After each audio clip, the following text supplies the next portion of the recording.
Hello, everyone. Coming to over 1,200 screens across the country, beginning on Friday, August 12th, from Lionsgate, the film Fall, directed by Scott Mann, starring Caroline Currey, Virginia Gardner, Mason Gooding, and Jeffrey Dean Morgan. Now, the film is about best friends Becky, who's played by Grace Caroline Currey, and Hunter, who's played by Virginia Gardner. Life is all about conquering fears and pushing limits. But after they climb 2,000 feet to the top of a remote abandoned radio tower, they find themselves stranded with no way down. Now, Becky and Hunter's expert climbing skills will be put to the ultimate test as they desperately fight to survive the elements, a lack of supplies, and vertigo-inducing heights in this adrenaline-fueled thriller. Welcome, Scott Mann, to the show. Thank you. What an intro. That was great. Wow. I got to tell you, the trailer was so intense that I was actually nervous to ever climb a mountain, a ladder, or even a tree after seeing the trailer. But when I saw the movie, excellent. Well done, by the way. Thank you. You did an excellent job in scaring me. How did you get all these incredible shots during filming? I think the key to the film was shooting it for real. So I think there's two ways you can make the film. I think we could have gone in a studio, we could have done green screen, all these kind of things, and it probably would have cost us $100 million just to look half real. But I think that the key really was to essentially have a very small team go up and find a location that allowed us to film at 2,000 feet, build a tower on top of a cliff, basically, and actually put the actors there, put the crew there, put everyone in that situation. And I think that's what, that's what we captured. And I think that goes a long way with the experience that it brings to the screen, really. Yeah, the title of the film, Fall, fits really well. Now, I know that I always ask directors and people, like, how did they come up with the title? Like, what were your choices? And finally, how did you, Fall? Yeah. Fall. So the title, I'll be honest, we went back and forth on the title a lot, right? At one point, this was called The Ledge, which I'm glad we kind of didn't do. And there was a bunch of stuff, like we jokingly, at one point, one of the producer really, James, did 47 meters down, and we would jokingly call this 47 meters up, given that it's got two female leads in jeopardy.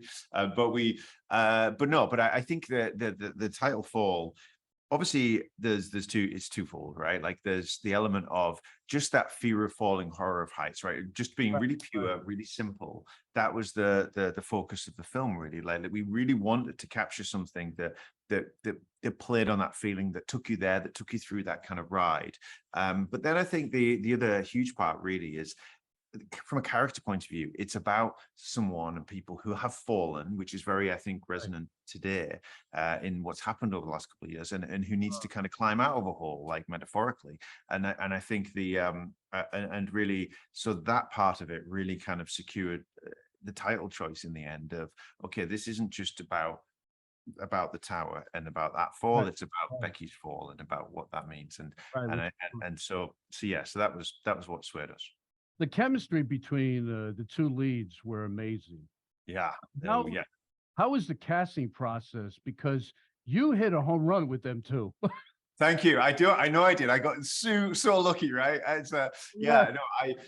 got totally lucky. And it came down to, there was two things that happened. Like one was, I remember it was like this. It was Zoom interviews. It was, time of COVID, so we couldn't all be in the same room in a normal audition process. So I remember meeting a lot of the actors, and they would say to me, and I would kind of ask them how they are with heights, and very often, like I found very often actors will say many things that they're comfortable with and they might not be, and it was really important that they were being honest with me. So I showed them some of the engineering plans, like the cliff and the build and all this stuff, and it really kind of like weeded out anyone who might not be kind of telling the whole truth as their comfort of heights. And I think I remember Ginny and Grace, they were worried because of the situation, but equally they were being honest about it and saying, look, I've done some wire work, I've done this, done that, but I've never done this. So I should be okay, but so there's a degree of honesty, which for me was so important going into this with anyone really. But then the other part was when they did the chemistry read and they played the characters, and I just remember it just coming to life. And even though it was on a Zoom, it was so they totally became the character, and they are the characters now. They've got the personalities, they're a bit like themselves. So I felt, get that bit right, and we've got a movie, right? And then it really carries, and then the whole process of how to direct this movie, given this conditions, was also another little adventure we went on, really. Yeah, it was fantastic casting there. Jeffrey Dean Morgan, he was amazing. Yeah. Great role for him. Yeah, well, absolutely, for him. Like, we wrote that role with one person in mind, and it was like, and I was so happy he took it up. I'm glad, because he's been stereotyped, Walking Dead and walking around with a bat people, but this was totally great for him, and I saw him in that character. And how was it working with him? Well, this is actually the second time I've worked with Jeff. So I worked with him on another movie. He and I worked, going now 7 years probably, on a movie called Heist. And I love him a bit. It's like in that movie and in this movie, to be honest, Jeff for me represents, he is very vulnerable, and he's very accessible, and he's kind of like the dad we all want, right? So I think he's, for me, perfect dad, right? And he is that in real life, right? He's a wonderful human being. He's a very family oriented guy, and obviously an incredible actor. And I think that it was always, I remember like just going to him and just saying, look, I've got this part. It's so important to get right. We've literally written it for you. Like, we called the character, like at one point we called him Jeff, and it was almost beyond a joke. But he loved it, and he jumped in, and that was great. He did a great job. He was very good. Yeah. What life lessons can you share with our audience on working in Hollywood? Wow, I tell you what, how long have we got? We've only got a few minutes. I think filmmaking lessons, I guess, to tie into this, is this design of the movie, of like the movie industry changing, of what it is and how we explore stories together and everything. And I think that this was very much, we to make a theatrical movie, we kind of went about this one differently, and I'm excited that we've managed to kind of pull off something original that kind of is getting the exposure it's getting. So it's been good like that. But Hollywood's a funny place, and I think the truth is, like, it's very hard to make a movie. I'll say that much, and hats off to anyone who achieves it, because there's a lot of forces going against you, and weirdly. Yeah, smaller you stay, the more honest you can be. Well, you're there, so that's good. Is it good? Oh yeah. Let me tell you something. You did an incredible job keeping, me, but I'm pretty sure the audience. You're going to keep them going with the suspense. The use of the vultures was brilliant, and I wanted to ask you this question, by the way. Yeah. Did you get that idea from Alfred Hitchcock film The Birds? No, but I didn't get it from the birds, but I will tell you, we did look at the birds and how they did it, because the most challenging part of this film is probably the vultures, because to film anything closer with real vultures, it's real vultures, right? Like everything, and then you're bringing them into set, you bring them on top of a mountain. It's like it's challenge, and we ended up hiring these Hollywood vultures. There's like 3 of them that work in Hollywood who've got the trainers and all the kind of the entourage. And they don't take a lot of direction, is the truth. I've seen them here in Florida. They're huge. They are huge, and they are scary, and they've got some very sharp beaks. So it was a lot of work with the vultures, honestly. And I think so it was a challenge, but it was really, it was really kind of tying in that element of like that extra layer of threat that's kind of tied into Becky's story there. So but very challenging. And then the funny thing is that obviously for all the vultures, the stuff that happens is real, but then like in terms of interaction with vultures, let's say, right, had to kind of get like a fake, build out a fake one, which was this polystyrene ball covered in feathers, spray paint a certain color, that when you see it, when you know what's going on off camera, it's kind of funny. But But yeah, that was the Vultures were a challenge for sure.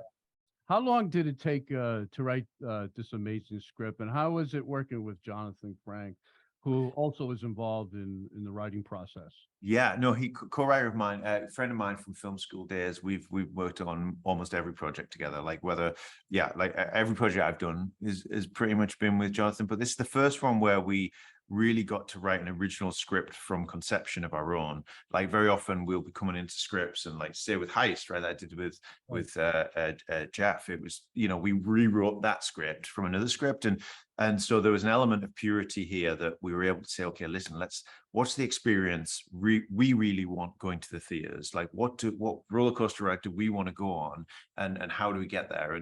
And so it was a wonderful experience writing this one, and I think he'd second me on this, that because it was two characters in the situation and we were trying to keep it truthful. Once we'd kind of figured out what our location was and we're basing it on, we basically acted the film out ourselves to work out what happened. And we built a little kind of platform that we're able to kind of sit on and work out what would we do, what's the way out, and really like take our own minds to like the extreme of how the hell do you get out of this, you know? And so in a way it was relatively easy to write, and I remember like the structural element that certainly was kind of stayed didn't really change like once we'd got it down, because it was kind of how he would react, I think. And so it was a pleasure. And John was superstar, like loving the bits. He's Wow, great. you all connected in that. I'm talking about the crew, the cast, everything, Yeah. and the fact that, see, I'm thinking, wow, it's almost a 2-hour movie. How did he, you know, like come up with this whole scenario? Like, how do you plan somebody being up in a tower for a long period? How's he going to keep the audience going? And you Yeah. did such a great job. The Thank you. storm and everything else, Yeah. and the vultures was just mind blowing to me. So, and the whole Thank you. scenario. I don't want to give it away because I hate. Yeah. giving It's it one of them, isn't it? It's like that's the funny thing. Like I knew kind of this coming out. We'd have a thing of like, is this really going to hold out for a movie, right? And I think that's the fun of it, because it does. And I think but I also think like the situation that they're in, it's kind of it's got that drawn out tension, hasn't it? Because you're kind of it's so precarious throughout the movie. I think it's I love movies like this, and it was really a pleasure to do it, really. Well, you know what? Great movie, great Thank you. plot, great thriller. Thank So you. the only thing I can tell you is good luck. You know, I'm pretty sure it's going to be successful, and it's out in theaters Friday, August. Yep. God bless Exactly. you, and thank you. Pleasure. Thank you very much. Thank you. Thank you.